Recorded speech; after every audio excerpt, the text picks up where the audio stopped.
The envelope arrived on a Tuesday afternoon, cream-colored and heavy with expensive cardstock. I held it in my hands, feeling the weight of it, seeing my parents' names embossed in elegant calligraphy on the front. Mr. and Mrs. Robert Chen. Not my name, just theirs. I stood in my small apartment kitchen, the afternoon light slanting through the window, and something cold settled in my chest. My younger brother Marcus was getting married in 6 weeks, and apparently I wasn't invited to witness it. My phone buzzed almost immediately, as if the universe had timed it perfectly. Mom's name lit up the screen.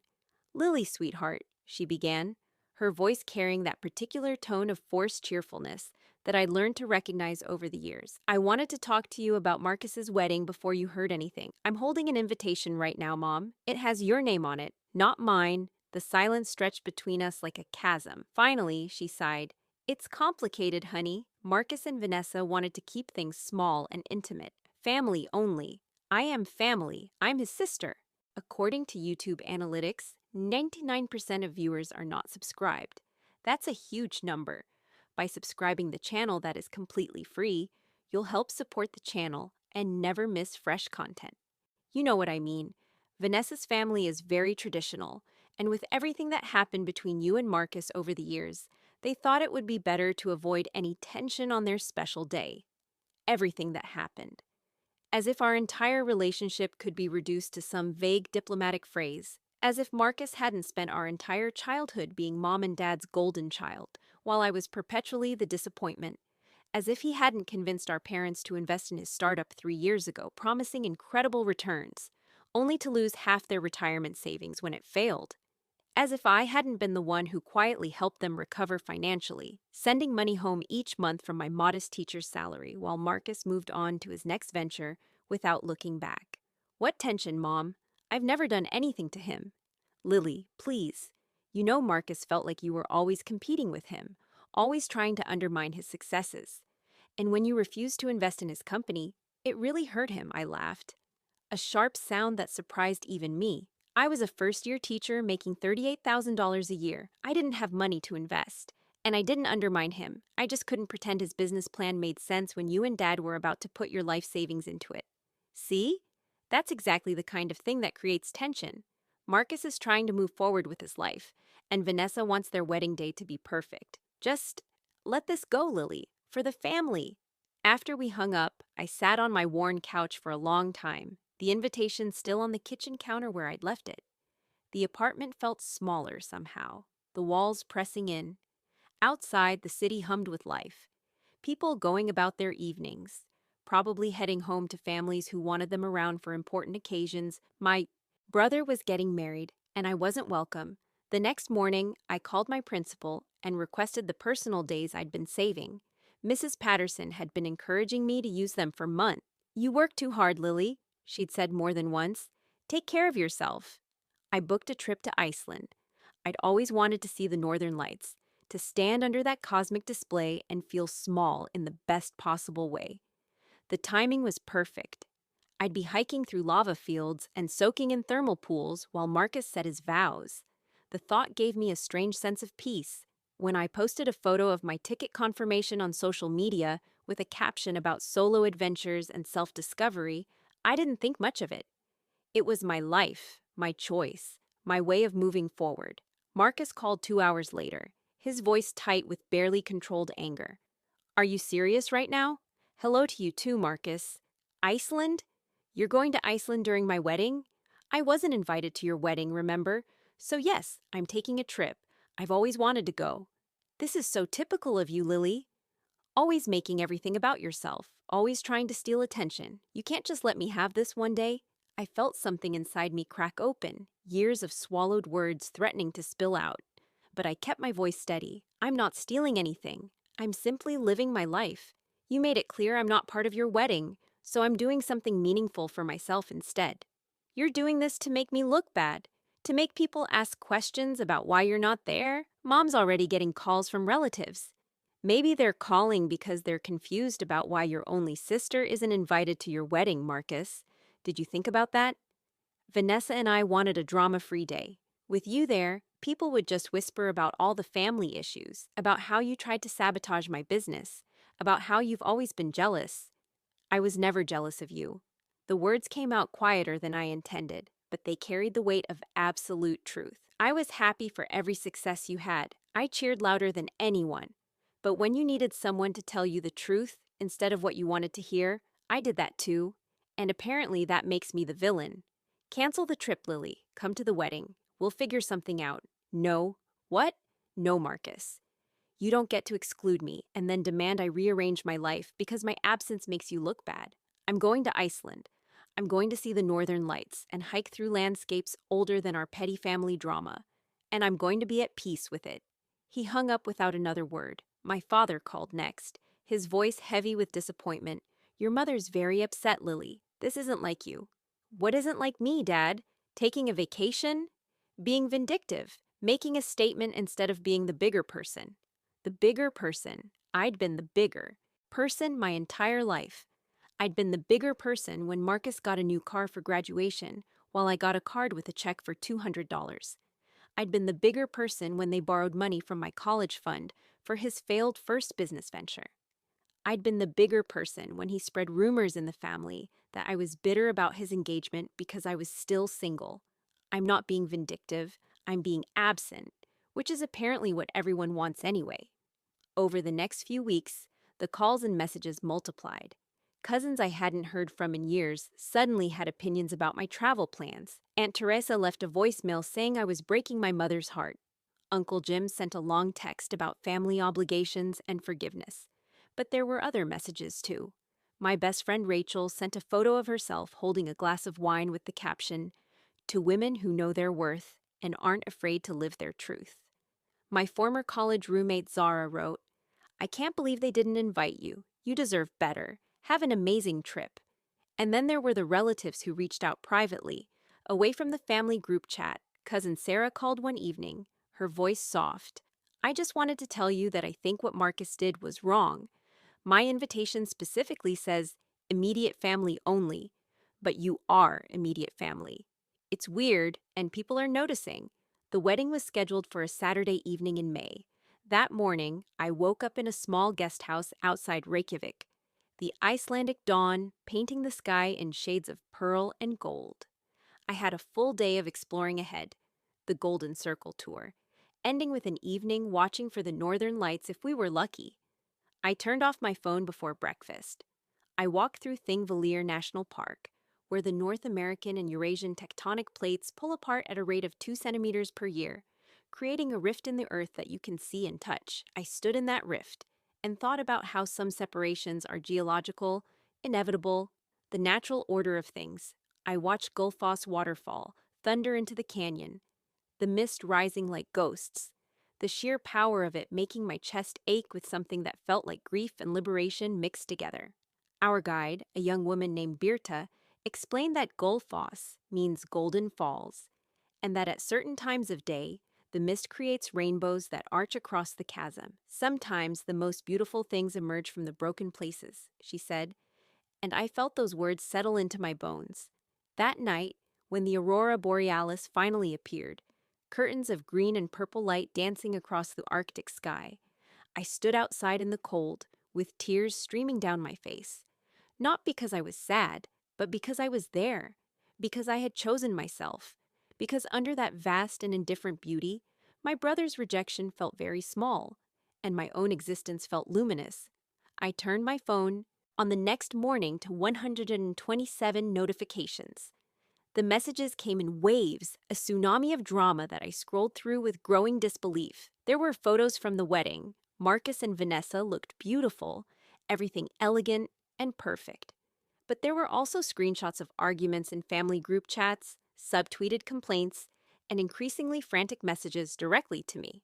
From my mother, "Please call me. Something terrible has happened." From Marcus, "Where are you? I need to talk to you now." From Rachel, "Oh my God, Lily, check the news." With shaking hands, I Googled Marcus's name. The first result was a local news article. "Local businessman arrested on fraud charges following wedding reception." I read it 3 times before the words made sense. Apparently, while I was watching the Northern Lights, federal agents had appeared at Marcus's wedding reception. They'd arrested him for wire fraud, securities fraud, and money laundering related to his latest startup venture.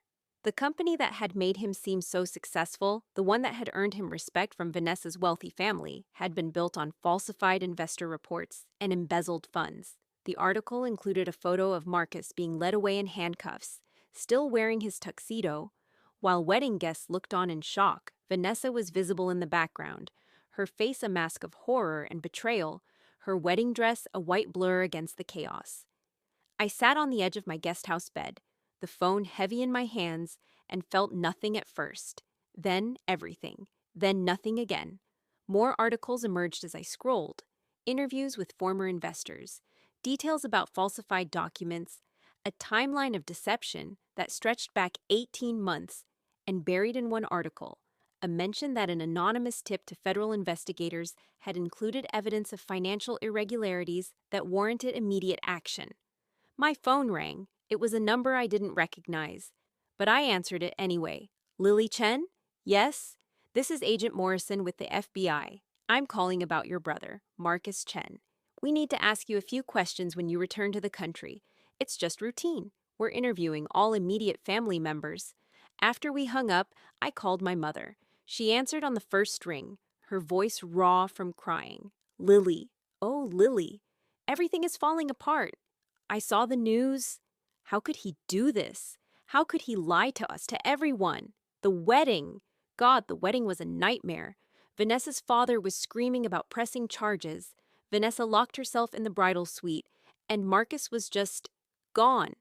They took him away in handcuffs, Lily, at his own wedding reception. I'm so sorry, Mom. And now everyone knows. Everyone saw. All those people who came to celebrate. And instead they witnessed our family's humiliation. The videos are everywhere. Someone posted it on TikTok, and it's been viewed millions of times. Groom arrested at his own wedding is trending. I should have felt vindicated. I should have felt like karma had delivered justice on a silver platter. But instead, I just felt tired. Sad for the waste of it all, for the years Marcus had spent building houses of cards instead of something real. What do you need from me, Mom? She was quiet for a long moment. Then, I need you to come home. I need you to help us figure this out. Your father and I don't know what to do, and Marcus is asking for you. Marcus is asking for me? He says you're the only one who might understand, that you tried to warn him years ago, but he didn't listen. He's in custody, and the lawyers are saying he might face 10 to 15 years, Lily. He's scared. I looked out the window at the Icelandic landscape, all black volcanic rock and impossible green moss, ancient and indifferent to human drama. I'll come home, I said finally, but I'm not doing it for him. I'm doing it for you and Dad. The flight home felt endless. I had 2 more days left in Iceland, but I changed my ticket and caught the next available flight. As we flew over the Atlantic, I thought about the tectonic plates pulling apart, creating that rift valley I'd walk through. Some separations are necessary. Some distances are meant to be. When I landed, Rachel picked me up from the airport. She hugged me hard in the arrivals area, her familiar perfume making me want to cry. You doing okay? I don't know what I'm feeling. That's fair. This is a lot. She drove me to my parents' house, where my father opened the door, looking 10 years older than when I'd seen him last. His embrace was desperate, clinging. Thank you for coming home, sweetheart. Thank you. My mother sat at the kitchen table surrounded by legal documents and tissues. When she saw me, she broke down completely. I held her while she sobbed. This woman who had chosen Marcus over me 1,000 times, who had asked me to be the bigger person. Until I was stretched so thin, I became invisible. I'm so sorry, she kept saying. I'm so sorry for everything. Over the next few days, the full scope of Marcus's fraud emerged. He'd convinced investors his company was developing revolutionary AI software, but the demos had been faked. He'd shown impressive revenue numbers that were fabricated. He'd used new investor money to pay returns to earlier investors. Classic Ponzi scheme mechanics. When the house of cards started to collapse, he'd accelerated the wedding, hoping that marrying into Vanessa's wealthy, respectable family would buy him credibility and time. Instead, someone had tipped off the FBI. The timing of the arrest, at the wedding itself, had been intentional. designed to prevent Marcus from fleeing with Vanessa on their honeymoon to a country with complicated extradition laws. I visited Marcus in jail 1 week after returning home. He looked smaller somehow, diminished in the orange jumpsuit, his famous confidence stripped away. "You came," he said, his voice hoarse. "Mom asked me to." We sat across from each other with a plexiglass barrier between us, phones pressed to our ears, and for the first time in our lives, Marcus looked at me without pretense. "You knew, didn't you? 3 years ago, when you refused to invest in my first company. You knew I was full of it. I knew you were in over your head. I knew you were promising things you couldn't deliver. But you didn't tell anyone. I tried to tell you. You called me jealous." He nodded slowly. "I called you a lot of things. I convinced everyone you were the problem, that you were bitter and competitive. And the whole time, you were the only one telling the truth. Why, Marcus? Why did you do it?" "Because I couldn't fail." His eyes filled with tears. "Everyone expected me to be brilliant, to be successful. Mom and Dad, they always made it clear I was the special one, the one who would do great things. And when I wasn't actually as smart or talented as everyone believed, I couldn't admit it. So I faked it. I faked it until I couldn't anymore." Was any of it real? Some of it, at first. But when the real work got hard, when I couldn't deliver on the promises, it was easier to lie, to create the illusion of success. And people believed me because they wanted to, because I looked the part and sounded confident. "Did you ever think about the people you were hurting?" He was quiet for a long time. "No," he finally admitted. "I was so focused on maintaining the image, on keeping everyone impressed, that I didn't think about anything else. Not until the agents showed up at my wedding, and then all I could think about was how many people I'd destroyed. Vanessa? Gone. Her father's lawyers delivered divorce papers yesterday. The marriage was never even consummated. She spent the wedding night in her family's attorney's office, figuring out how to separate herself from me legally before the indictment comes down. We talked for another 20 minutes. He asked about Iceland, and I told him about the Northern Lights, about standing in the rift between continents. He listened like he was trying to memorize a world he might not see again for a very long time. Before I left, he said, "I'm glad you weren't at the wedding, Lily. I mean it. You deserved better than to witness that humiliation. And honestly, you deserved better than to be my sister. I was never worthy of you." The trial took months to unfold. The media coverage was relentless. The wedding arrest video had gone viral, spawning memes and think pieces about millennial fraud and the culture of fake success. Marcus became a cautionary tale, his face appearing in articles about startup scams and the pressure to appear successful on social media. Vanessa's father gave interviews about the importance of due diligence and trusting your instincts. Several investors filed civil suits. The prosecutors built an airtight case. Through it all, I went back to teaching. My fourth graders didn't care about fraud trials or family drama. They cared about their book reports and whether they could have extra recess and the elaborate fantasy games they played at lunch. Their world was small and honest, and I found sanctuary in it. But I also started writing. Late at night, I'd sit at my kitchen table and pour everything out. The years of being overlooked, the pain of exclusion, the strange hollowness of watching karma deliver justice that I'd never actually wanted. I wrote about loving someone who had never really seen you, about being the truth teller in a family that preferred comfortable lies. A former colleague who'd become an editor at a literary magazine read some of my essays and asked to publish them. "This is powerful," she said. "It's about family, but it's also about integrity and self-worth. People need to read this." The essay was titled "The Uninvited Sister," and it went moderately viral, not millions of views like Marcus's arrest video, but enough that I started getting messages from people who'd experienced similar family dynamics. Readers who'd been scapegoated, who'd been blamed for telling uncomfortable truths, who'd been excluded, and then blamed for their absence. "Thank you for writing this," one woman messaged me.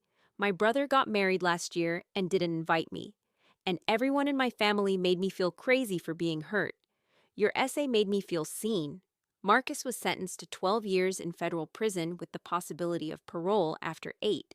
At the sentencing hearing, the judge spoke about breach of trust, about the victims who lost their savings, about the calculated nature of the fraud.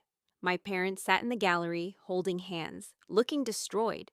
I sat with them because someone had to, but I also sat there for myself, to witness the end of this chapter, to see the consequences play out fully before I could move on. After the sentencing, as we walked out of the courthouse past the waiting cameras, a reporter called out, "Ms. Chen, you're Marcus's sister, right? The one who was in Iceland during the wedding arrest? Do you have any comments?" I stopped, and my parents tensed beside me, probably expecting me to say something that would make everything worse. Instead, I said, "I hope my brother uses his time in prison to reflect on who he wants to be when he gets out. And I hope the people he hurt find healing and justice." That's all I have to say. It wasn't dramatic or quotable enough to make the news cycle, which was exactly what I'd intended. That evening, I met Rachel for dinner at our favorite Thai place. Over pad see ew and spring rolls, she raised her glass of wine. "To you, lady, for surviving the absolute circus that was the last 6 months." I clinked my glass against hers. "I'm not sure I did anything worth toasting. Are you kidding? You set a boundary. You chose yourself when your family wanted you to shrink. And then when everything fell apart, you came back and helped anyway, on your terms. That's strength, Lily. That's integrity. I just feel sad, like I should feel vindicated or something. But instead, I just feel sad for all of it. For Marcus throwing his life away, for my parents' grief, for Vanessa's humiliation. Even though they hurt me, I don't feel good about any of this." Rachel reached across the table and squeezed my hand. "That's because you're a good person. Karma isn't about feeling good when bad things happen to people who hurt you. It's about the universe maintaining balance while you maintain your integrity. You didn't wish this on him. You just refused to be complicit in his lies. There's a difference." 6 months after the sentencing, I received a letter from Marcus. He'd been transferred to a federal prison in Pennsylvania and was enrolled in their education program, working toward a degree in accounting of all things. "Dear Lily," the letter began, "I've had a lot of time to think, which is probably the point of this whole experience. I've been attending this group for inmates dealing with narcissism and entitlement issues. It's brutal. No one lets you hide behind excuses. Yesterday, we had to write letters to people we'd harmed. I wrote 17 letters, and I'm not sure any of them are adequate, but I'm starting with you. I robbed you of more than a wedding invitation. I robbed you of a brother. I was so caught up in being the golden child, in maintaining my image as the successful one, that I turned you into my shadow, my scapegoat, my excuse for everything that was wrong. When things went badly, it was easier to blame you than to look at my own failures. The truth is, you were always the strong one. You were authentic when I was performing. You were honest when I was lying. You built a real life with meaning and purpose, while I built a house of cards designed to impress people I didn't even like. I don't deserve your forgiveness, and I'm not asking for it. But I want you to know that I see you now. I see what you always were, the truth teller, the one with actual integrity.